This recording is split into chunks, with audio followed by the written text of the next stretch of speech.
تو هم قدر قواره موی خوب سرجان داشت بشین میزنی ماشاءالله ماشاءالله دوباره ماشاءالله مجید ماشاءالله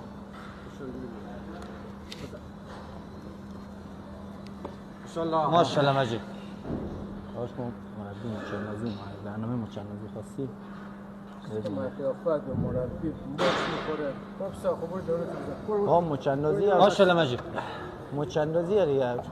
بدنسازی که نیست تو چند کیلو میخوای با اینا ماچ یه چی با بگیریم چند میخوای با ماچ بگیریم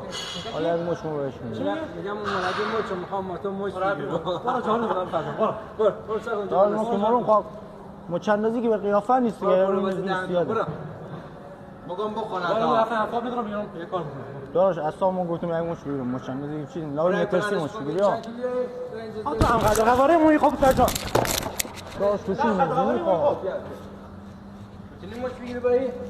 ما که میگم مچ بگیرم مترسون بزن آواز موره خواه داجی نزن ما آواز خودم اینا تو بساز هم قدر قواره نمی‌کنم دست نگاه کن 5 سانتی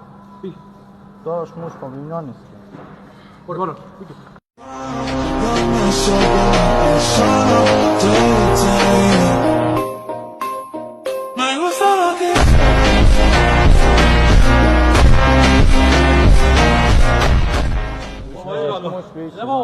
دوباره بگیر شو بگیر که یه بار دیگه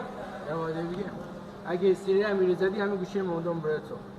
گوشیش بده نگاه قول داده برو